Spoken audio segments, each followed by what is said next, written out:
बिस्मिल्लाहिर्रहमानिर्रहीम। मैं हूँ इकबाल जिंजुआ। नाज़रीन, एक मज़ेरे के बेटे की दोस्ती एक नंबरदार के बेटे से होगी और उस दोस्ती के बाद उस मज़ेरे ने पूरे गांव में लोगों को तंग करना शुरू कर दिया। कभी किसी टीचर को रोक के धमकी देता, कभी किसी कारोबारी शख्स को रोक के धमकी देता, कभी किसी आम आदमी को रोकता और उसे बदमाशी करता कि भाई मेरी नंबरदार से दोस्ती है और मुझे कोई कुछ कह नहीं सकता। यहाँ तक कि वो ख़वातीन को भी रोकता, बच्चों को रोकता, मुख्तलिफ़ शोबा ज़िंदगी से ताल्लुक़ रखने वाले मुलाज़म, वकील, इस तरह से जो लोग वहाँ से उस गांव में रहते गुज़रते, उनको रोकता और कभी कुछ कहता, कभी कुछ कहता, कभी उनको तंग करता, कभी उनके रास्ते रोकता और कभी कोई शिकायत लगाता, कभी कोई तड़ी देता। एक दिन एक आम आदमी जा रहा था, उसी गांव का था। उसने उसे रोका और उसने कहा जी कि इस तरह से तुम ये रास्ता पकड़ के गलत आए हो, ये रास्ता तुम्हारा नहीं है, तूने उस रास्ते से आना था। उस शख्स ने उसके जब ये बात सुनी तो उसने ये नहीं देखा कि ये नंबरदार का दोस्त है, ये नहीं है। उसने उसे थप्पड़ मारना शुरू किए और उसका मुंह लाल करके रख दिया।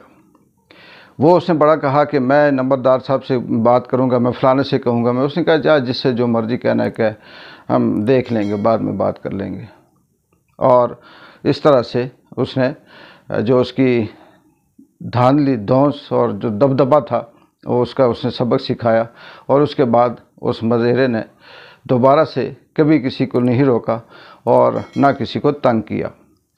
बात यही इसी तरह की कुछ हमारे सियासत में भी चल रही है कि माजी में ये होता था कि नंबरदार भी वही थे और नंबरदार के जो आगे दोस्त होते थे वो भी वैसे थे, क्योंकि उनके नौके टक्कर का बंदा मिलता था, ना कोई पूछने वाला था और ना इस तरह से वो रास्ते में किसी को रोकते थे।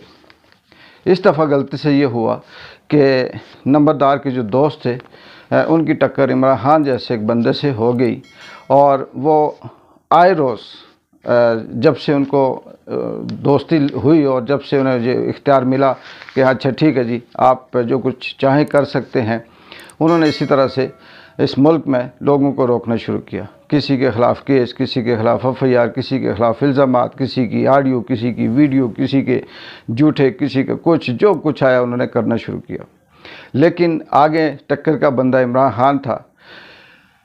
नून लीग ने पहले कहा जी कि हम इसे करप्शन के केस में गिरफ़्तार करेंगे। उसने कहा गिरफ़्तार कर लो, मैं देख लेता हूँ। इन्होंने कहा ACL में नाम डालेंगे। उसने कहा ACL में नाम डाल लो, मैं बाहर जाना ही नहीं चाहता। उन्होंने कहा कि नहीं, इसके ख़िलाफ़ आर्टिकल 6 लगाते हैं और गद्दारी का मुकदमा करते हैं। अब ये आखिरी हद थी उनकी और इमरान खान ने कहा कि आप आर्टिकल 6 लगा कर ये शौक़ भी पूरा कर लें और मैं खुश होता हूँ कि जो बातें मैं नहीं कह सकता, जो मेरे ऊपर दबाव है या जो किसी मुरव्वत की वजह से मैंने रोकी हुई हैं, वो भी मैं अब अदालत में जाकर जज साहब के सामने बताऊँगा कि क्या क्या इस मुल्क में हो रहा है। और अब वो नंबरदार के जो दोस्त हैं, जो फितरी तौर पे तो मज़ेरे हैं, लेकिन दोस्ती की वजह से उनको थोड़ा सा एक अपनी ताकत का रोब कायम करने के लिए वो खुश हैं। वो बेबस हैं, उन्हें समझ नहीं आती कि हम क्या करें। जिस रास्ते से भी जाते हैं, जिस तरफ से भी जाते हैं, जो भी धमकी देते हैं और आगे ये शख्स उनको कह देता है कि ठीक है आप आओ, मुकाबले के लिए तैयार हैं।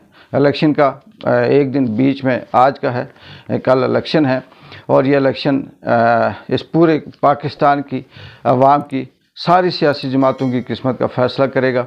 धांधली की तरफ से देखा जाए, ताकत पे देखा जाए और जिस तरह से हरब रियासत इस्तेमाल कर रही है, उससे अगर देखा जाए तो नून लीग शायद कि कुछ अपना मुंह काला होने से बचा ले।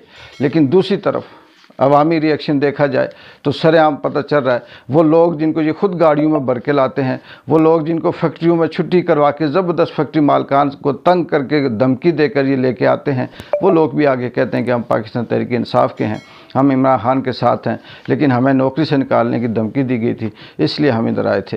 हालात और वाक़यात सबके सामने हैं, हकीकत क्या है ये भी आपके सामने है। वक्त के साथ सब कुछ सामने आ जाएगा। कल इंशाअल्लाह शाम तक बहुत सी सूरत हाल सामने आ जाएगी। फिर देखते हैं कि आने वाले वक्त में मज़ेरे किस तरह से नंबरदार के साथ दोस्ती करके अपना आप बचाते हैं, और बाकी जो आम आदमी है उसने अपने आप को कैसे बचाना है। इकबाल जंजो की इजाज़त दें। अल्लाह हाफ़िज़।